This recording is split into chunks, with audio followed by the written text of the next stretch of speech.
지금 우리 함께 토라 포션 들어가요. 지금 우리 함께 베미드 발음 불러봐요. 베미드 발음 나소 베알로트카 슈나레카 코라 후카 발라크 피나스 마토트 마세까지죠.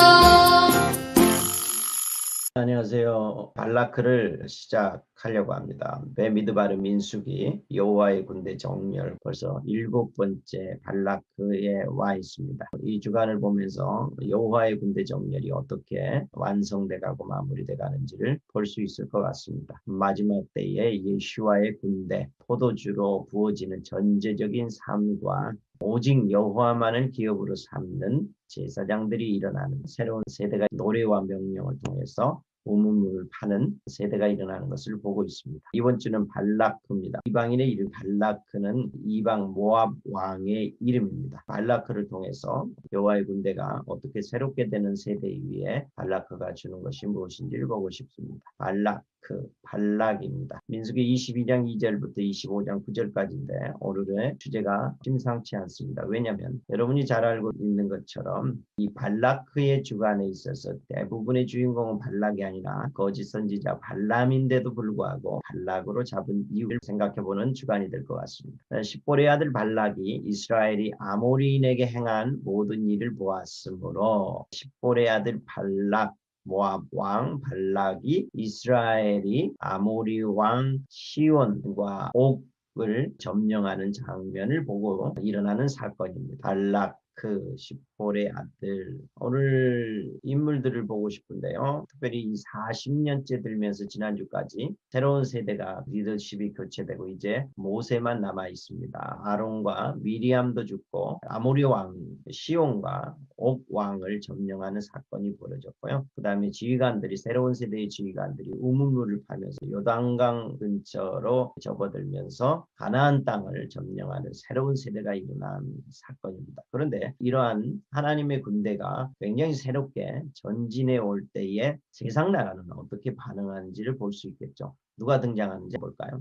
발락이 등장합니다. 모압 왕이고요. 그리고 시온 왕과 바산 왕 옥을 점령하는 이스라엘이 아모리 왕을 쳐서 점령하는 제2세대가 리더십이 교체되고 새롭게 홍해를 갈랐던 그 세대만큼 강력하게 여호와의 군대가 소집되어서 전진하고 있는 장면입니다. 이럴 때 발락이 아주 두려워하는 모습이 나와 있습니다. 이 두려움 때문에 무슨 일을 하냐면 미디안 장로들과 모압 장로들이 합쳐서 복채를 가지고 어디로 가는 장면이 나와 있습니다. 두려움 때문에 일어나는 사건인데요. 미디안이 합세합니다. 발람을 찾아갔죠. 유브라데강 근처에 있는 발람을 찾아가서 선지자인데 아주 유명한 거짓 선지자겠죠. 하나님의 편에 보면 하나님의 나라를 어지럽게 하고 하나님의 나라와 대적하는 그러한 일들을 하는 발람 선지자. 이 선지자가 어느 정도였는지 볼까요? 왜 이 선지자를 찾아갈까요? 발락이 그러죠. 우리보다 강하니 이 백성을 저주하라. 이스라엘을 저주하라. 그들을 쳐서 이겨 몰아내리라. 발락 왕은 우리보다 강해서 이 이스라엘 백성이 두렵다. 그러므로 너가 저주하라. 그리고 쳐서 이겨 몰아내고 싶다. 너무 재밌잖아요. 어떤 군대를 몰고 오는 것이 아니라 거짓 선지자, 아주 유명한 선지자를 불러오는 이 장면이 굉장히 심상치 않습니다. 이스라엘은 모압은 치지 않을 것입니다. 왜냐하면 이스라엘의 신족이기 때문에 하나님께서도 모압을 치라고 하지는 않습니다. 근데 이 두려움이 어디서 오며 이 두려움 때문에 무엇을 하려고 할까요? 역사적으로 보면 성경에 보면 바로 왕이 있잖아요. 애굽의 왕이 이스라엘 백성들이 인구가 불어나는 것을 보면서 굉장히 두려워하잖아요. 그래서 이스라엘을 핍박하고 노예로 삼고 이스라엘은 결코 애굽을 쳐서 점령할 생각이 없는 거죠. 그럼에도 불구하고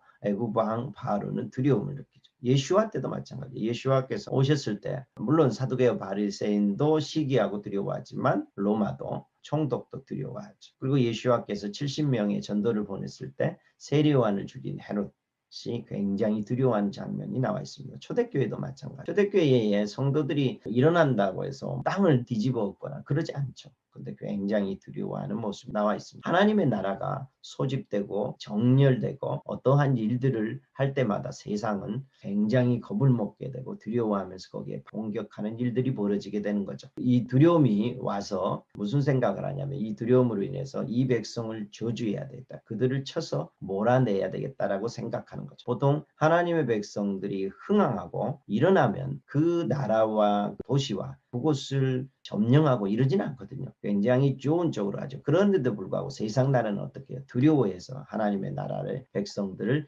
대적해서 쳐서 멸하고자 하는 것이 기본적인 그들이 갖고 있는 그들의 생존 본능 아니면 그들이 하나님의 나라와 다르죠. 세상 나라는 이 두 개가 공존할 수 없는 것을 그들은 느끼고 두려워하는 것을 보고 거기에 대해서 공격하는 것이 보입니다. 이런 상황에서 세상 나라는요, 사단의 나라는 하나님의 나라를 어떻게 공격하는, 그리고 하나님의 나라를 하나님께서는 어떻게 보호하시고, 그리고 하나님의 백성들은 하나님의 군대는 어떻게 싸워야 하는가를 보여주는 것이 발라크 주간이라는 마음이 있습니다. 볼까요? 우선 하나님께서 어떻게 보호하시는지, 군대를 어떻게 싸워가는지를 보려면 일단 발람을 저주하라고 데리고 오잖아요. 이 저주를 하나님께서 어떻게 바꾸시는지, 그리고 이 발람의 저주가 축복으로 바뀐 예언들을 살펴보고 싶습니다. 첫 번째, 저주를 축복으로 바꾸는 사건이 첫 번째가 있는데요. 굉장합니다. 저주하러 왔는데 하나님께서 저주를 못하게 하고 축복을 하게 하시도, 발람의 예언을 전하여 말하되 발락이 나를 아람에서 데려다가 저주하라고 하는도다. 하나님이 저주하지 않으신 자를 내가 어찌 저주하며 여호와께서 꾸짖지 아니하신 자를 내가 어찌 꾸짖으리라. 완전히 바뀐 장면이죠. 그리고 이 백성은 홀로 살 것이라. 그를 여러 민족 중에 하나로 여기지 않으리라. 지금 2000년 3000년이 지나도 여전히 이스라엘 하나님의 백성은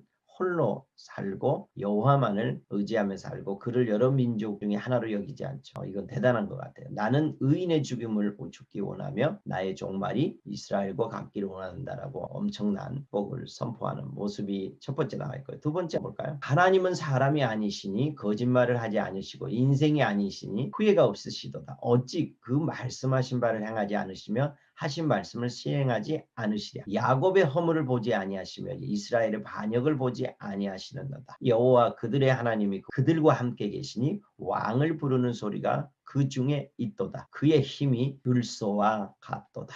또 두 번째, 하나님과 이스라엘에 대해서 아주 굉장한 예언을 축복을 하고 있죠. 세 번째도 볼까요? 야곱이여 내 장막들이 이스라엘의 내 거처들이 어찌 그리 아름다운고 그 벌어짐이 골짜기 같고 강가의 동산 같으며 여호와께서 심으신 침 항목들 같고 물가의 백향목들 같도다. 그의 나라가 흥황하리로다. 너를 축복하는 자마다 복을 받을 것이요 너를 저주하는 자마다 저주를 받을지로다. 발람이 세 번에 걸쳐서 예언하는데 이 정도에서 끝나지 않습니다. 발람은 더 나아가서 다윗과 예수와 그리고 이스라엘을 대적하는 나라들에 대한 예언을 후일에 일어날 일까지도 예언합니다. 볼까요? 내가 이 백성이 후일에 일어날 일을 얘기하겠다. 17절 한 별이 예수와죠. 야곱에게서 나오며 한 규가 통치자가 예수와입니다. 이스라엘에게서 일어나서 주권자가 야곱에게서 나서 통치자 예수와 하마시아가 일어난다는 거죠. 이 엄청난 일을 미래에 야곱 이스라엘을 통해서 예수와가 일어나는 메시아에 대한 예언뿐만 아니라 그들을 대적하는 이스라엘을 대적하는 이방 나라들에 대해서 주변 나라에 대해서 얘기하죠. 아말렉의 멸망을 얘기하고요. 겐 족속 이스라엘의 주변에 살고 있는 어떤 한 족속인데요. 드로가 속해 있는 겐족 아닐 가능성이 좀 있는 것 같고요. 그 주변 족속의 하나고요. 그 겐 족속에 대해서 얘기하면 내 거처가 견고하고 내 보금자리는 바위에 있다. 그러나 가인이 쇠약하리니 케인 겐 족속을 부른 동일한 말입니다. 우리가 말하는 아벨과 가인이 아니고요. 겐 족속 케인이라고 하는데 가인이 쇠약하리니 나중에는 아수르의 포로가 되리라. 기띔 해변 배들이 와서 아수르도 얘기하고요. 그들의 멸망에 대해서 얘기하고 있습니다. 어쨌든요. 이 발람이 이스라엘을 축복하는 정도가 아니라 후일에 일어날까지 보게 됩니다. 그렇다면 이 발람은 누구인가? 그리고 하나님이 이 하늘의 영역에 있어서 강권적으로 저주에서 축복으로 바꿨는데 조금 지나면 이것이 무산되거든요. 그죠? 저주하는 것이 무산되죠. 그래서 어떻게 하냐면 발람을 미디안 장로들이 미디안이 발람을 데려와서 이스라엘을 꿰는 일을 합니다. 이것을 어떻게 설명을 해야 될까요? 분명히 저주하는 것은 바꿨어요. 근데 발람을 데려와서 이스라엘을 깨는 일은 허용되는 것이 보여요.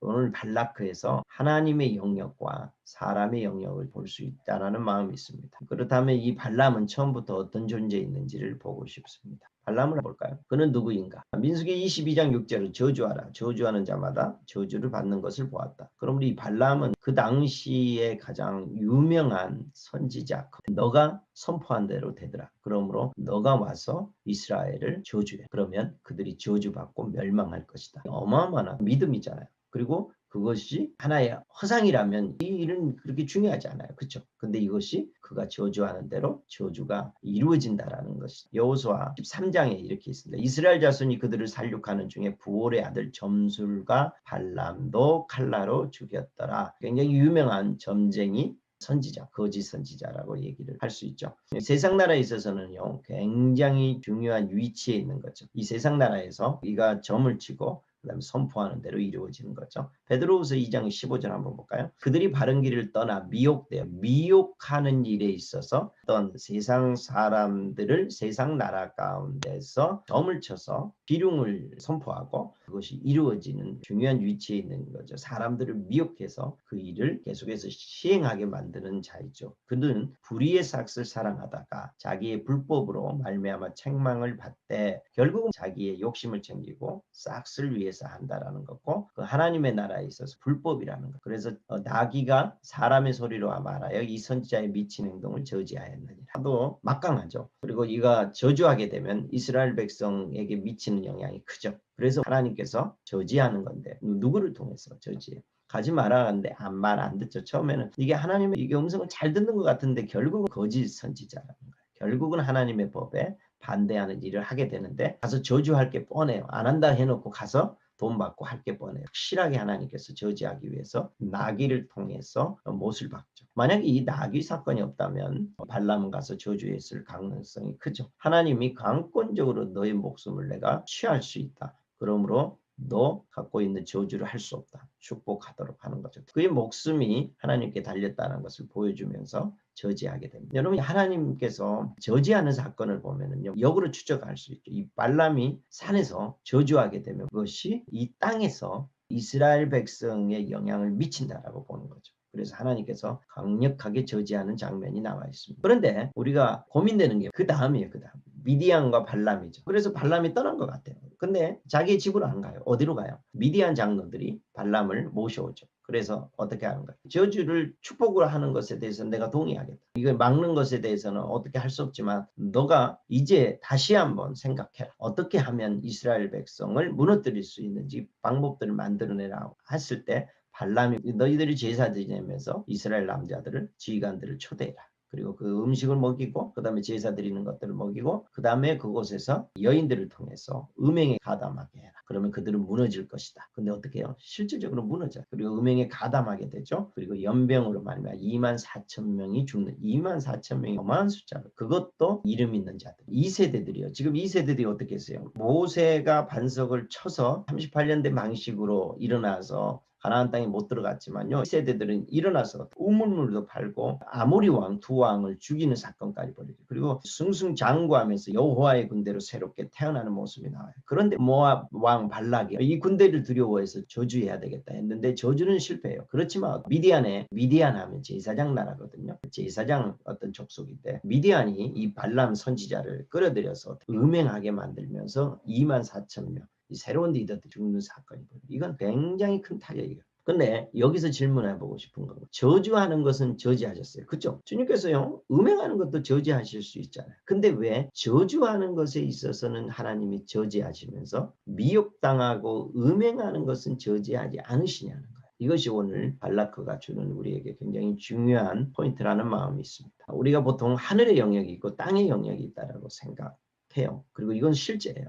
우리가 하늘, 하나님의 보호자, 하나님이 거하시는 것, 공중 이러죠. 이런 영역이 있고요. 땅은 우리가 지금 발을 딛고 사는 영역이 있습니다. 이 두 영역으로 분리되어 있다라고 생각합니다. 시편 115편 보면 16절 하늘은 여호와의 하늘이라도 땅은 사람에게 주셨다. 하늘은 하나님의 고난 안에 주어지는 거고 하나님의 통치와 하나님께서 주권적으로 다스리는 영역이라는. 땅은 어떻게 하느냐? 아담을 통해서 그 이후에 모든 사람들을 땅의 권세는 사람에게 부여했다는 거죠. 그리고 요한복음 12장 31절 지금은 이 세상이 심판받을 때이다. 이제 이 세상 임금인 사탄은 쫓겨날 것이다. 이 세상은 아담에게 주었는데 아담이 타락하면서 그 땅의 권세를 사탄에게 주었다는 거죠. 그러므로 땅의 권세는 사람에게 주는데 사람이 사탄에게 빼앗겼다는 거예요. 그러므로 이 세상의 임금은 사탄이라는 거예요. 그럴 때 예수와를 통해서 우리를 구원하시면서 이 땅에 하나님의 백성을 두게 하시는 거죠. 그러므로 오늘 발락크가 있잖아요. 발락은 사단에 추종하는 분봉왕 정도 되는 거죠. 모압을 다스리는 사단의 통치, 사단의 세상 나라를 다스리는 왕 정도 되는 거예요. 그러므로 이스라엘 백성들이 일어나는 그것을만 바라봐도 사단의 졸개인 발락크는 어떻게 하나? 두려운 거죠. 그래서 어떻게든지 죽여야 되는 거예요. 왜요? 이 세상의 나라의 통치권을 갖고 있는 사단은 하나님의 나라가 들어오는 것을 용납 못하는, 이 땅의 전체적인 주도권을 누가 갖고 있는 거예요? 사단이 갖고 있는 거예요. 이해되십니까? 그러므로 이 땅의 영역, 하나님이 사람에게 줬는데 사람이 사단에게 빼앗겼고, 그러므로 모든 땅의 권한은 사단이 주권적으로 갖고 있는 거죠. 거기에 하나님의 백성이 들어가서 이 땅을 회복시키는 거죠. 그럴 때 사단은 본능적으로 자신의 도구들을 사용해서 이 하나님 백성을 죽이려고 하는 것이 지금 우리 가운데 펼쳐지는 구조라는 거예요. 요한계시록 12장도 마찬가지예요. 큰 영이 내쫓기니 예병 곧 마귀라고 사탄이라고 하죠. 그리고 그가 땅으로 내쫓겨요. 그러면서 우리 형제들 참소하던 자 곧 우리 하나님 앞에서 밤낮 참소하던 자가 쫓겨났죠. 그러므로 땅과 바다는 화가 미칠 거라는 거예요. 사단이 자기의 때가 얼마 남지 않는 줄 알면 크게 분내어 너희에게 내려갔습니다. 그러므로 하늘의 영역에 있던 이 사단이 땅으로 내쫓겨서 사람들을 미혹해서 자기의 것을 만들어가는 거죠. 그러므로 그와 반대하는 자들은 밖에서 무너뜨리려고 하는 거예요. 그러므로 하늘의 영역은 하나님께서 싸우시고 승리하셨어요. 그리고 이 저주한다는 것은 거짓 선지자를 세워서 선포하고 저주하는 거잖아요.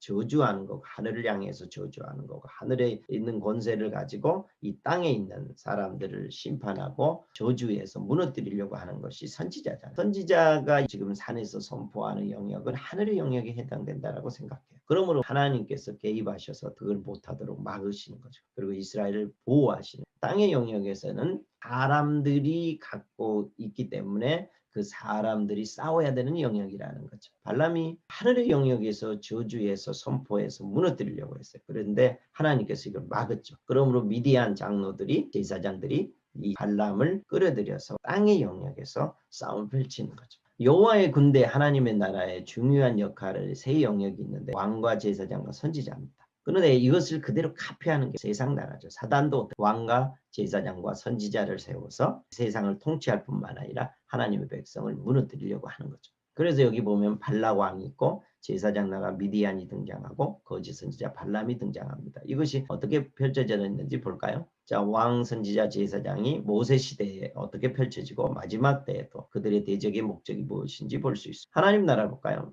하나님 나라는 왕과 선지자와 제사장으로 구별되어 있습니다. 모세 시대는 모세가 왕의 역할을 하잖아요. 그리고 선지자 미리암이 있고요. 제사장 아론이 있습니다. 물론 이게 겹치기도 하죠. 왕은 다윗 시대 보면 다윗이 왕이었고 선지자 나단도 있고 선지자 갓도 있고 그러잖아요. 제사장 사도도 있고 제사장이 있어요. 이 세 개의 구조로 인해서 하나님의 나라를 이루어갑니다. 모세 시대는요. 세 부류가 다 레위인이었어요. 하지만 다윗은 왕의 개념에 있어서는 유다 지파고 선지자, 제사장은 레위인 이렇게 분리가 돼요. 그렇지만 예수와께서 오셔서 멜기세덱의 반차를 서열을 따른 제사장으로 오시잖아요. 이 제사장으로 오시면서 성령의 은사에 따른 왕, 선지자, 제사장 역할을 허락하지만 모두가 제사장이게 돼요. 굉장히 중요한 건데요. 레위인을 통해서 모두 왕과 선지자, 제사장의 역할을 했던 것처럼 물론 다윗을 통해서는 왕을 드러내기 위해서 예수와를 드러내기 위해서 유다 지파로 등장하지만 예수와께서 오셔서는 모두가 레위인처럼 제사장이 돼요. 제사장 안에서의 역할이 다를 뿐이라는 거죠. 이거 굉장히 의미가 있는 이야기입니다. 그러므로 저와 여러분은 전부 다 제사장이라는 거예요. 제사장으로서 그 안에서 역할이 다를 뿐이라는 거예요. 세상 나라는 어떻게 가는지 세상 나라도 똑같아요. 왕과 선지자와 제사장 나라 개념으로 가면서 보세요. 발락 왕이 등장하죠. 선지자 발람이 등장하죠. 제사장 나라 미디안이 등장하잖아요. 근데 재밌는 것은요. 오늘 주제를 발람으로 안 잡았다라 발라크로 잡았다. 뒤에서 조종하는 게 누구라는 거예요? 왕. 다른 말로 세상 나라의 임금 사탄이라는 거예요. 세상 나라는 사탄이 뒤에서 조종하면서 하나님의 백성을 압박해오고 공격한다라는 것을. 그래서 발라크라고 잡는 발람도 아니에요. 이거 굉장히 중요한 포인트입니다. 보셨듯이 이 땅의 영역은 누구의 영역이 되냐면 제사장들의 영역이 돼. 그래서 예수와를 통해서 우리를 선지자로 삼았다라고 얘기 안 해요. 왕으로 삼았다고 얘기 안 해요. 레위인 안에서 모세와 왕과 선지자와 제사장을 삼았던 것처럼 예수와를 통해서 우리를 제사장으로 삼은 거예요. 제사장 안에서 은사적으로 역할이 다를 뿐이에요. 그러므로 이 땅의 영역을 실제적으로 통치하고 다스리는 것은 제사장이에요. 그래서 사단도 발라크로 대변했던 사단이 어떻게 하는 거? 선지자를 불러와서 하늘의 영역에 싸우려고 하니까 안 되는 거죠. 그래서 이 땅의 영역인 미디안 제사장을 통해서 음행하게 만들어서 이스라엘을 공격하는 거예요. 마지막 때도 동일한 일이 계시록에 있어요. 3장 20장에 짐승, 용, 뱀, 사탄이 왕으로 등장하잖아요. 그의 모습으로 완전히 드러낼 거예요. 그리고 나서 선지자급들이 나와요. 발람도 나고 니골라당 뭐 다시 등장할 거예요. 그리고 이세벨이 등장하고 음녀, 용처럼 말하는 짐승, 짐승을 탄 음녀 다 전부 선지자급들. 이들이 등장해서 선포하고 저주하고 백성들을 미혹하죠. 백성들을 미혹해서 하나님의 나라를 대적하게 되는 일들이 벌어지죠. 제사장은 물 위에 앉은 음녀가 어디에 앉아있어요? 물은 백성과 방언과 어떤 연합체죠. 이들이 물이 곧 제사장 그룹이 되고 그들의 시스템은 큰 바벨론 시스템이죠. 이 바벨론 시스템을 제사장들이 장악하면서 이 땅을 실제적으로 통치하고 다스리고 미혹해서 무너뜨리려고 하고 대적하는 행위는 제사장들이 하는 거죠. 그러므로 누가 일어나야 되는 거예요? 이 마지막 때에도 하나님의 대적하는 음녀, 물 위에 앉은 음녀라는 큰 바벨론 시스템을 무너뜨릴 수 있는 것은 단 하나죠. 그건 왕 같은 거룩한 제사장들이 일어나는 거예요. 그래서 오늘 본문에 토라 포션 마지막에 누가 등장해요? 제사장 비니아스가 지금. 물론 비니아스는 다음 주에 다룰 거예요. 굉장히 중요한 거예요. 저와 여러분을 그래서 제사장으로 불렀다라는 사실이죠. 이들이 대적하는 목적은 뻔한 거죠. 사단은 하나님 백성을 죽이는 거고 이 땅을 예수와께서 오셔서 다스리지 못하도록 무너뜨리는 거죠. 또 권세를 받아 성도들과 싸워. 성도들을 싸워서 각 족속과 백성과 방언과 나라를 다스리는 권세를 받으니 사단은 각 족속과 백성과 방언과 나라를 다스린 이 땅의 통치권을 완전히 취하고 싶은 거예요. 근데 성도들이 등장하면 안 되는 거죠. 그래서 성도들의 피와 예수의 증인들의 피에 취한지라. 그럼 마지막 때가 되면 이 성도들의 피와 예수의 증인의 피에 취한 이 여자 음녀 이세벨은 뭘 타고 있어요? 바벨론 시스템 물을 타고 있죠. 그래서 이 제사장들을 통해서 이 땅을 완전히 점령하려고 하는 거죠. 결국 누구와 싸워요? 나중에는 그들이 어린 양과 더불어 싸우려고 하죠. 그래서 아마겟돈 전쟁이 일어나는 것을 보게 됩니다. 이 궁극적으로 이 땅에 왕으로 오실 예수와가 못 오도록 성도들을 죽이는 거고 마지막 때 예수와께서 다시 오실 때 예수와와 싸우려고 하는 것이 사단의 궁극적인 계략이죠. 그렇지만 이미 예수와께서 승리하셨기 때문에 이 싸움은 승리하게 될 것이죠. 하늘의 영역은 하나님께서 보호하시고 다스리시고 우리를 제사장 사무사 땅의 영역을 맡기셨습니다. 사단과의 싸움에서 승리하게 될 것입니다. 예수와께서 승리하셨기 때문에 우리도 예수와처럼 승리하게 될 것입니다. 저와 여러분은 이 사단이 공격하는 사단의 시스템에 굴복하게 만드는 것을 음행이라고 하잖아요. 하나님을 떠나서 다른 우상을 섬기는 게 음행이죠. 그러므로 하늘의 영역에서는 하나님께 보호해 주지만 우리는 사단의 시스템 앞에서 음행 앞에서 무너지지 않는 거죠. 그리고 싸워서 이기고 거룩한 제사장으로 그것을 지켜내는 것이 우리가 해야 되는 거예요. 언제까지? 우리 왕 예수와께서 다시 오시는 그날. 발람의 게임으로 음행을 범한 이스라엘은 여호와의 진노하심으로 엄청난 피해를 24,000명이 죽잖아요. 여호와께서 굉장히 대노하시는 장면이 나와요. 내가 너희를 이렇게 보호했는데 너희는 이걸 지키지 못하고 음행하면서 모압, 미디안의 그 우상 앞에 너희가 절하고 그 우상 앞에서 음행하는 것을 이걸 어떻게 내가 너희들 용서할 수 있겠냐. 아주 대노하시죠. 이들을 가담한 사람들 다 죽여라. 지휘관을 목매어 달아라. 이렇게 얘기하잖아요. 근데도 어떤 지휘관이 정신 못 차리고 한 여인을 끌고 들어오잖아요. 이걸 보면서 하나님께서 정말 대노하는 장면이 나와요. 이제 다 죽는 것 같은 상황이 벌어져. 근데 누가 등장해서 이 문제를 완전히 바꿔버려요. 한 젊은 제사장, 아론의 손자 엘리아살의 아들 비니하스가 등장하면서 역전시키죠. 아마 지휘관들이 24,000명이 아니라 이스라엘 전체가 여호와의 진노하심으로 다 10년을 다시 돌아가 버릴 수밖에 없는 그런 사건이거든요. 근데 어떻게 하나? 비니하스 한 명이 등장하면서 이걸 바꾸는 모습을 보게 됩니다. 이것이 오늘 저와 여러분에게 하나님께서 원하시는 거죠. 너희가 거룩한 제사장이냐? 그러면 거룩한 제사장으로 일어나라. 이것이 우리가 땅의 영역에서 해야 될 일들이라는 마음이 있습니다. 이 세상의 시스템에 굴복하지 않는 것. 우리의 안정과 우리의 평안과 우리의 안녕을 위해서 우리가 너무나도 쉽게 거룩함을 포기하고 우리가 어떻게 그 일을 할 수 있어요? 우리가 어떻게 그것을 할 수 있어요? 이렇게 생각하면서 거룩함을 포기하면서 이 바벨론 시스템 안에 이 세상의 시스템 안에 동화되면서 무너지는 거죠. 그때 등장할 정말 여호와만을 기업으로 삼는 제사장 비니아스 같은 자들이 일어나는 것이 지금 이 시대에 가장 필요하다고 생각합니다. 자, 발람에게 빠져 음행함으로 하나님 나라에 엄청난 손실을 가져온 것과 같은 일들이 우리 주변에 많이 일어납니다. 우리는 굉장히 평안하고 우리의 안녕을 추구하잖아요. 우리가 환난과 우리의 어려움들은 우리가 스스로 선택을 안 해요. 왜요? 성경은 명확하게 얘기했어요. 여호와를 따르는 경건한 자들은 핍박받게 돼 있다. 저와 여러분이 일어날 때에 정말 사단, 세상 나라는요 두려워하나요? 아니면 세상 나라가 우리를 환영하나요? 아니면 우리를 박해하고 우리를 굉장히 압박하고 우리를 굉장히 힘들게 만든 일이 여러분 가운데 존재하나요? 그렇다면 우리는 아직 살아있는 거예요. 그렇지 않고 이 세상의 시스템에 우리가 동화돼 버렸다면 이 세상은 우리를 건들지 않아요. 오히려 더 평화스럽고 더 잘되는 일로 계속해서 우리를 미혹하게 할 거라는 마음이 있어요. 저는요.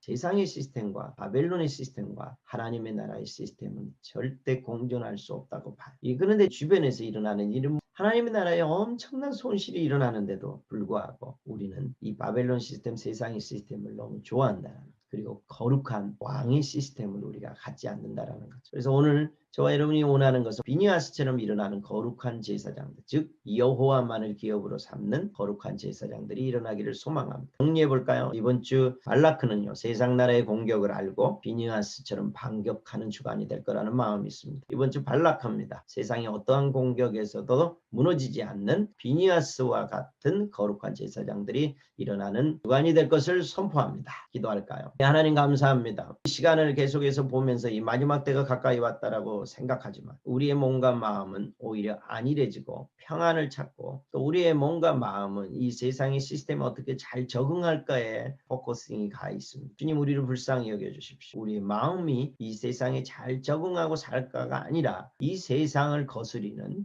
여호와만을 기업으로 삼는 거룩한 제사장의 시스템을 구축하게 하여 주옵소서. 이제 마지막 때에 비니아스와 같은 세대들이 일어나게 하여 주옵소서. 이번 주 이 발라크 주간에 세상 나라의 발라크를 대적하여 일어나는 하나님의 군대, 거룩한 비니아스와 같은 제사장의 군대가 일어날 것을 선포합니다. 지금은 우리 주 예수 그리스도의 은혜와 하나님의 사랑과 성령의 교통하심이 거룩한 제사장으로 살아가기를 원하는 모든 형제자매, 다윗의 장막의 식구들과 그리고 함께 시청하며 나아가는 모든 분들을 위해 지금부터 영원토록 함께 계실지어다. 아멘.